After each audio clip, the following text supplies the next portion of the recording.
Thank you for downloading Garden Fork Radio. This is my podcast about what I call eclectic DIY. I have my friends on the show. We talk about projects we've been doing. That can include cooking, gardening, beekeeping, power tools, digging holes in your yard, that kind of thing. We also have a YouTube channel that has videos. And today I'm with one of my best friends, Rick. Welcome, Rick. Good morning, Eric. How are you, my friend? I'm great. I managed to turn off the phone so they won't ring during our recording here. Oh, I'm glad you reminded me. Oops. We're becoming slowly more professional. That's it. And we got a bunch of things on our plate. We're going to talk about whether you can hack an election. We're going to talk about tree felling, some fall gardening, and a little bit about sailing with Erin, which we both found very interesting. I did. She's just a great guest to have on because I don't have to prepare. I can just hit the record button. She's sounded like a great trip. 48-foot sailboat. Ours was we sailed the Caribbean for a number of years, and ours was just a little 32-foot. It was called a West Sail, was the brand name. And it was really two different kinds of sailing. She's a competitive sailor, a racer. We were a cruiser, more of a lifestyle thing. And the difference between racing sailors and cruising sailors is just legion. We talk about it all the time. But it's always wonderful to hear, somebody talking about sailboats and the love of it. It's wonderful to actually play the wind and make all those decisions and try to get from point A to point B, using your instincts and your knowledge and everything that gets thrown at you. And if you're racing someone, that's good too. But we just kind of ambled from place to place. Yeah, and they have iPhone apps now for their sailing strategy. I heard that. I was impressed. When we sailed from Annapolis out to Bermuda and down to the islands, we had nothing. We had an EPIRB, a satellite signal that we could set off if we had an emergency. And we did actually kind of have an emergency. 2 days out of Bermuda, my propane alarm went off. And, that's kind of a strange thing when you have propane fumes in a boat because it's an enclosed hull. You really don't know what the deal is, should you jump over the side? And that's kind of a strange thing to do because it could blow up at any time. In this case, it turns out the propane alarm went off because the boat was filling up with water. And so, in the middle of the night, just my wife and I, she who must be obeyed, and our little Cairn Terrier Scruffy, we called him Seaman Scruffy. And we're scrambling around, pulling up all the floorboards and looking around, trying to find where this leak is coming in. And it turns out it was the packing gland that where the propeller shaft goes through the hull. Uh-huh. And the nut had come off. And I'd already turned on the engine, a nice Perkins engine, diesel, because I had a pump on it to pump seawater overboard, as well as electric pumps and a manual pump. And as we pumped the water down, we could see where it was coming in, the packing gland. Then I had to turn the engine off and lay on top of the hot engine to get back there to get that packing gland sealed. And so that was kind of our big emergency at sea. But other than that, and a couple of close lightning strikes. You're waving this 40-foot wand in the air out at sea. There you are. Yeah. But we had a lot of fun, and sailing is a wonderful occupation, a wonderful way to spend your time, and I sometimes miss it. And so it was great to hear Erin talk about it, and it kind of made me kind of nostalgic. I was just thinking about 12 people on a 48-foot boat for 3 days. Well, but generally, half are below deck, asleep or otherwise occupied. And then they rotate up and down. So it's not as bad. But yeah, everybody has to be able to get along. Cool. Well, speaking of everyone getting along, I just read an article in the New York Times, and you may roll your eyes at the New York Times, but They are the paper that broke the story about Hillary Clinton's private email server, so they're not as biased as you might think, about whether our national election could be hacked. And I thought that was a very interesting article because it kind of touches on the geekness of Garden Fork and also all our collective responsibilities to make sure that our elections are free and fair. And the consensus from reading the article, and they quoted a number of experts, is that the disparate kind of voting machines that we use and the fact that they're a little clunky and a lot of them are mechanical or electromechanical works to our advantage. And most of them, very few of them, are actually hooked up to the internet, and that the election cannot be hacked from outside our borders. I thought that was good. Right. Now, there are only a couple of jurisdictions now that have machines that don't also have a paper trail. Exactly. Yeah, they're going to get rid of those, and eventually, maybe not this term, but next term. Right. In other words, go ahead. Go ahead. So what you're saying is that we have these either fill in the dot ones or these screens, but it also prints out a paper record of that if there is a problem with the electronic machine. Right. And because it doesn't actually go over the internet, it's not liable to be hacked. And somebody, one of the reasons I got involved, I've been a poll worker for last several years. And one of the reasons I got involved, the first time we had electronic machines, because I had a database background and LANs and whatnot, I wanted to see for myself how secure it was. And the first ones were really clunky. And the ones we're using now are a little better, but they're still not connected to the internet. It would be very difficult. And I have been at every stage of the processing, from programming them to testing them, and all the candidates or their representatives are there at each stage of it. And then, how we secure them, how we move them around, how we distribute them. And because it's so compartmentalized, at least here in Virginia, by each voting district, or each, district is a good way to describe it. It's very difficult to, even if you could just tack one or two districts, you're not probably going to change very much anyway. Right. And so, the worst that can happen is when somebody doesn't actually change the election, they just cast doubt on the entire election process. Right, and that's happening now. So yeah, and I think that's probably the worst thing that can happen. But actually, throwing an election is mechanically or electronically is very difficult to do, and it's almost impossible, I think. I kind of equate it to our preparation for any kind of a terrorist attack, is that, you go to the airport and the airport has to constantly be on the lookout for terrorist activity. The terrorists only have to do one bad thing one day.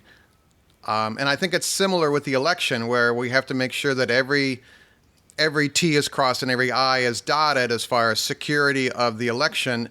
And the naysayers, all they have to do is one day say, oh, well, if I lose, it's because the election was rigged. And it's just, it's a psychological op, basically. And that kind of gives me pause. Well, and people have this nostalgia for the big old voting booth machines with the that were purely mechanical, where you turned a lever and you had to pull the curtain around and whatnot. But no one ever thought about, on the backside of that machine, where the flags are actually tallied, are just labels. And there is no one to really, other than the integrity of the election officials and the people working this, to make sure that the label on the front where you click it was also the same label on the back. Somebody, could have done the switcheroo and changed the election on that machine that way as well. So, I mean, we've always been vulnerable to somebody doing something nefarious, but it's actually, I think it was Jefferson or Madison, talked about, how government is really, all we do is pit ambition against ambition. And that's what we do in the election process at the at the voting level is we have people from all the different parties. Each poll watcher or poll worker declares their preference, and everyone watches. No one does anything by themselves, and we all watch each other. I've been an election worker too, actually. Good for you. So that nothing can just slide by. Is I guess what I'm trying to say. Nobody gets to handle the equipment or the data or anything by themselves, and so that makes me feel very good about the way the elections are run, at least here in Virginia. Yeah, I've done, and you're not even a volunteer; you're paid. So if you want to make some extra money, it's a long day, but yeah. So our point here is that the election is probably pretty solid, but if someone comes out and says, "Oh, it was rigged," or "Oh, it was hacked," I don't know. It's a touchy subject, but it just gives me pause that they would do such a thing when I think things are pretty rock solid. There you go. Yeah, there it is. But it's nobody's going to ruin the election by stealing it, but they can ruin the taste of the election by claiming it was stolen. There you go. Yeah, our faith in the system. So a little bit of feedback there. Yeah. Oh, a big announcement. I got an interesting email that Rick got as well from Tony, the Garden Fork scientist.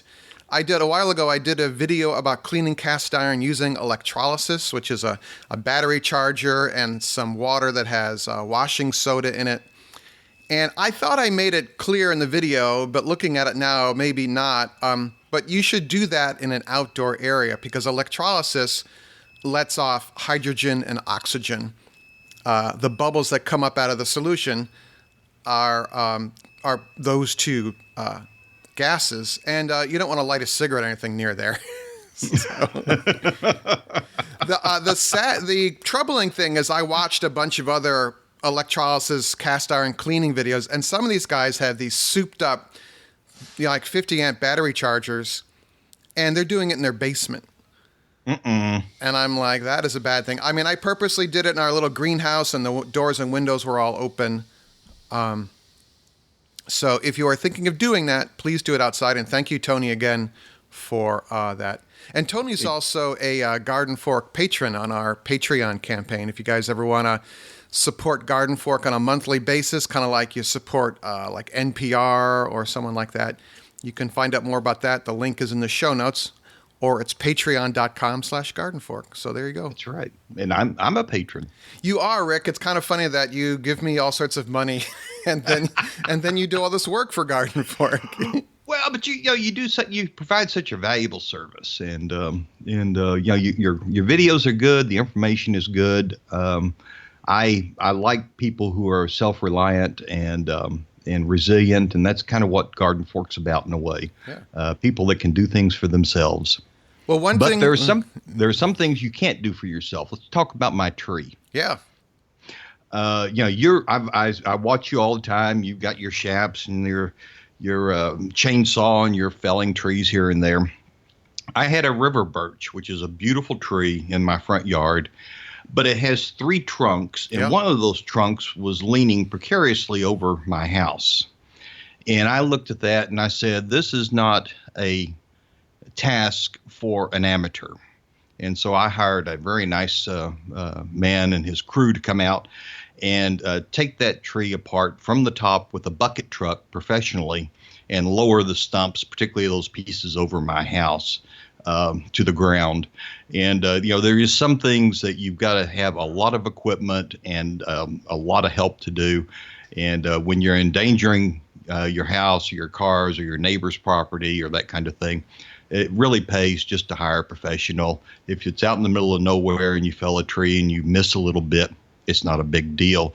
I did not have confidence in my ability to even putting a rope in the top of the tree and kind of springing it back away from the house that I could avoid doing damage. So I hired somebody to do it, and there's no shame in that.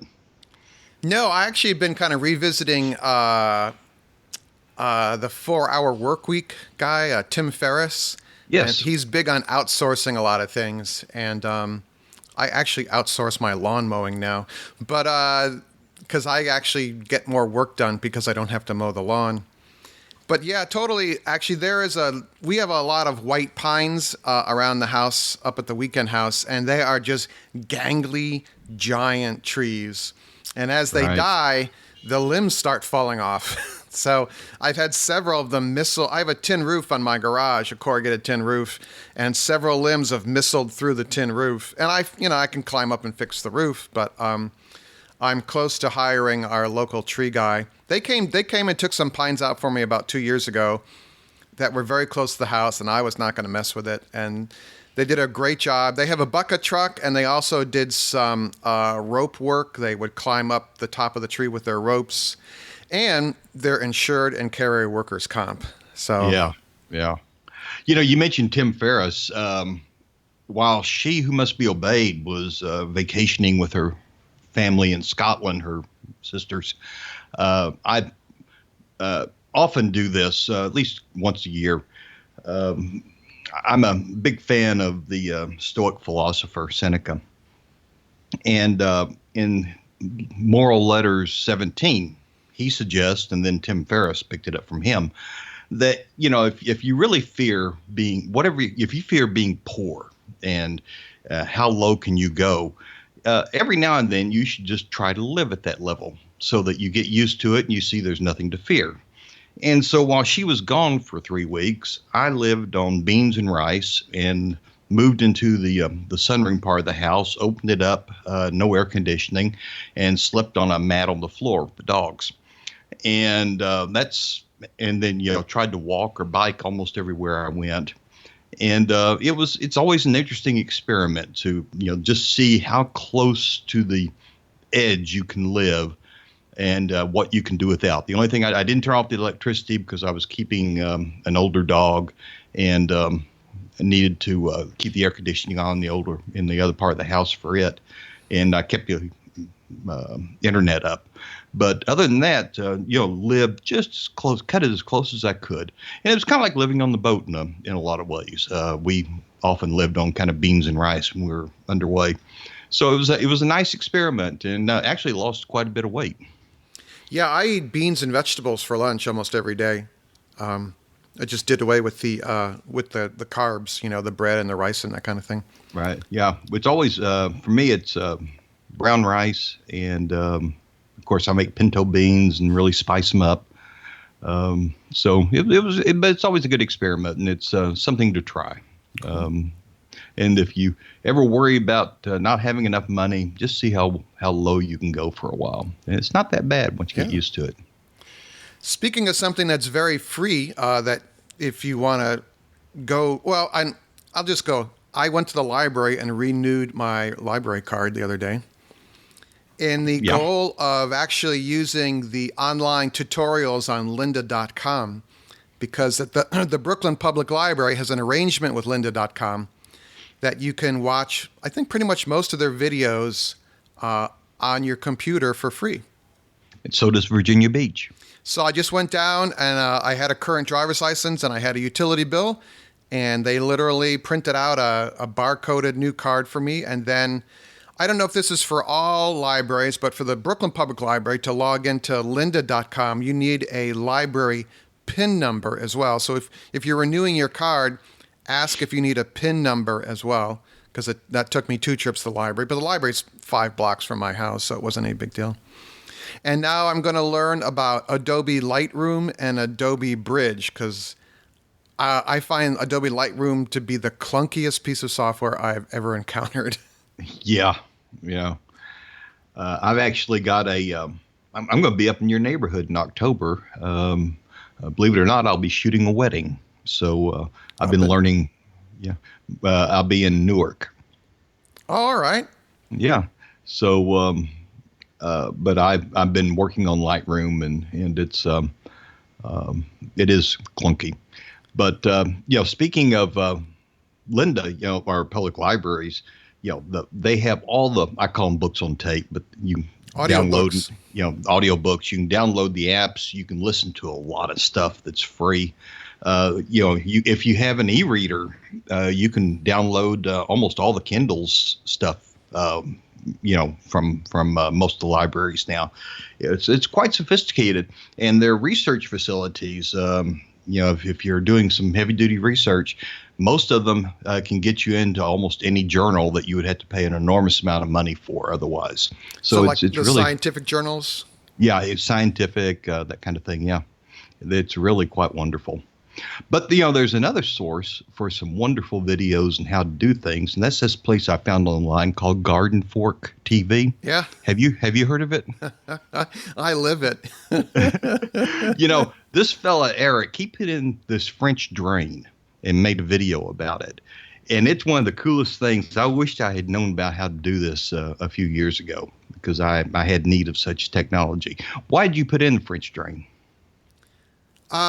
I put it in because the one side of my house, we're on a hill, and so there is a lot of snow in the spring that will melt and come down the hill and hits the hillside basement wall, and then some of it will it's a cinder block wall, so it's porous, and it will leak into the basement. And a French drain, which is basically a surface drain, a curtain drain or a footer drain is one that's much deeper, and it channels the water away from my basement wall. And there's just a couple of key things you have to remember about that. But we're actually Will is going to be on the show soon. We're going to talk more about waterproofing. But the key things are you have to pitch your trench, and I like 2 layers of silt fabric. Those are the key things. Okay. But and for people that haven't seen the video and don't know about a French drain, it's a perforated PVC pipe. You put down, and then you put a stocking over it that's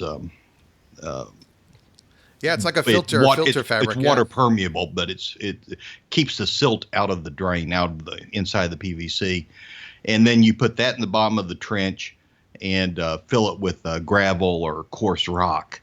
And the whole idea is just to move water away from your house and in fairly large amounts. Yeah, like if you have standing water around your house, that you can put in a French drain and it'll help channel that away. The other key thing, which I didn't mention in the video, is that the gravel you use has to be clean. If it has a lot of powder with it, that's a bad thing because that can clog up the silt fabric that you're using. And then that gravel is encapsulated in another sheet of the filter fabric, and then you lay more gravel on top of it. And I don't know, I'm just kind of fascinated by hydrology. I like moving water away from my house. Well, you've chipped out your basement floor and put in drains or a sump pump. You've done all kinds of things. So the sump pump video is coming out soon. Actually, I have to reshoot part of it because I was editing it and I'm like, but the beauty of that is I can just go down in the basement and reshoot it. Yeah, that makes it handy because it's not something you've cemented over yet. Yeah.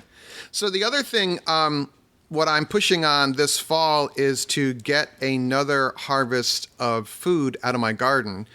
A lot of people this time of year just kind of like let the garden go brown for the winter, and you can grow stuff into, well, at least near me, you can grow stuff into November and December, salad greens in particular, and we just put out a video about that. Right. Yeah, I haven't seen that one yet. I've been really busy, but I'll be using your hoop house design in the backyard, and probably just going to grow salad greens and Swiss chard this year underneath it. I've found that Swiss chard works as kind of a dual purpose for us. We can wilt it in oil like spinach and use it that way, but we can also cut it up, boil it, and use it like collards, and it tastes pretty much like collards if you do it right. And so we get dual use out of it. And it grows just fabulously well here in the winter. So it's a good dual use for us. But we'll keep it under our grow house or our hoop houses. And that's one of the best little ideas you've had in a long time. I think there's kind of I'm always struggling with what to call the little hoop house. And it seems like most people call them mini greenhouses. And that hoop houses usually refer to the larger agricultural grade grow houses, like a hot house. where they're growing tomatoes or something like that. So I keep calling them hoop houses, so I'm trying to call them mini greenhouses now. But mini greenhouses. whatever. One of the things I've thought about too is next year I'm going to take the plastic off. I use a very thin plastic, and it pretty much rots off by the time the spring comes. And I'm going to put row cover on it and start vegetables underneath the row cover, and particularly the things that attract all the worms, the cabbages and stuff. Because I put out one cabbage, and 5 minutes later, I see 6 cabbage butterflies out there, attacking it. And I haven't seen a cabbage butterfly all season. I put one out, and then bang, they hit it. So I'm going to try to do that, and so I kind of keep down the insecticide use. You can also, row covers are real handy when you're growing winter squashes and pumpkins. When you actually you seed the ground, just put a 2-foot square piece of row cover over that and allow it to grow.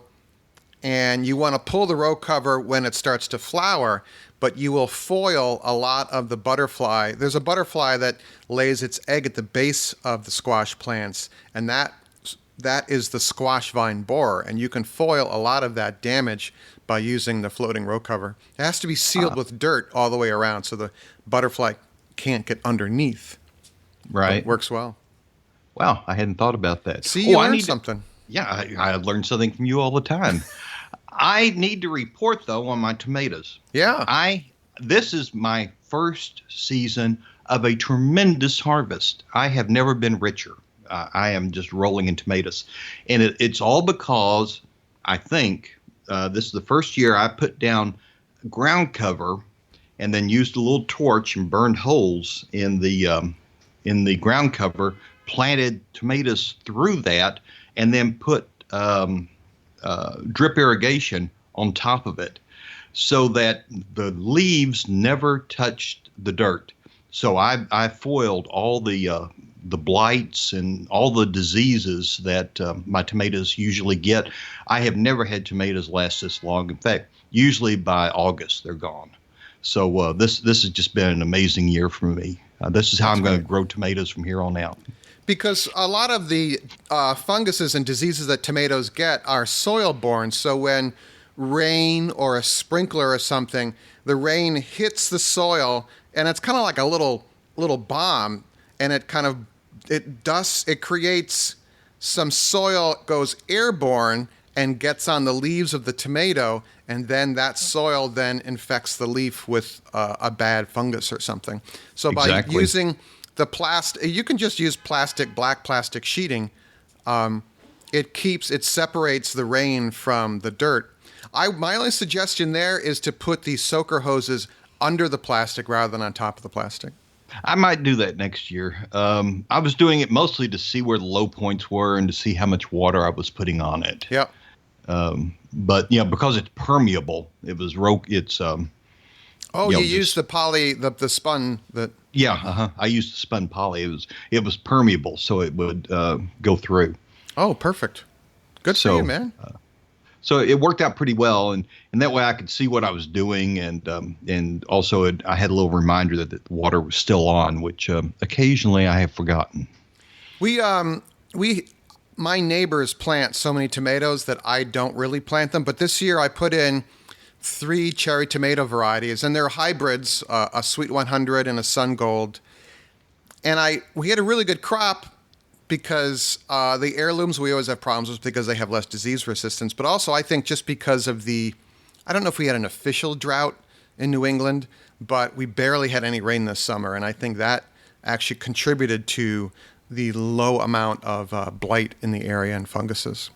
Well, we had a really wet beginning of the summer here, and then it dried out toward the end, which is kind of the way it normally is here. Yeah. Well, cool. Are we done, sir? I've got a lot to do today, and so I think maybe I need to get on down the road. But it's been great talking with you, and it was good to hear Erin. It's always fun to hear you two. She's almost like your sister when you guys talk. Yeah, it's kind of fun. It's I like talking to you too, Rick. Oh, well, thank you. I enjoy talking with you. But the dogs need to be walked, and I've got a lot of yard work to do. Now that tree's gone, I'm going to build a. They came and ground the stump, and which is, by the way, is a wonderful thing to watch. It's just I don't know why stump grinders intrigue me so. It's a heck of a machine. Yeah, I'm going to take some wire and stakes, and I'm going to stake out a bed around where that stump was. And there's going to be a new flower bed there. But what I'm going to do pretty soon, my neighbors, industrious and as they are going to start, leaves are going to fall, and they're going to put them in plastic bags and put them on the curb. And I'm going to ride around, and I'm going to take all their leaves, and I'm going to run over them with my lawnmower, mulch them in, and then I'm going to put them into that pit. And next year, I'll put a little soil on top of it, mix it all in real good, and I'll have a wonderful bed there for bedding plants, and probably going to put some nice, pretty perennials in it, and a Japanese maple of some sort. And they will have helped me with leaf mulch, which I think is, I agree with Aaron, just a magical stuff. And they will have done all the work, or most of the work, and I'll benefit from their nitrogen and carbon they're throwing away. Yay! Yay! My neighbor vacuums his yard. He mows his lawn and vacuums it. And so he gets all these chopped up leaves and makes a big pile. And it's in a couple of my videos, actually, where I go over there and get it. So I don't have to do any of that. I just go to my neighbor's house and I just shovel it. Is this one where I saw a lab playing in the leaves, digging around? That's Blaze. He's a big goof. Yeah. He's like, what are you doing? Whatever you do. And he's got his nose and he's like, what are you doing? What are you doing? So I'll be out gathering leaves pretty soon, and my neighbors. In fact, I've got neighbors now that are so used to it, they sack them up and they just bring them down and drop them on my lawn. So well-trained neighbors, I like that. Yay! Okay, my friend, good to hear your voice. I'll talk to you later. All right, thanks for listening, everyone. We'll see you later. Okay, bye-bye.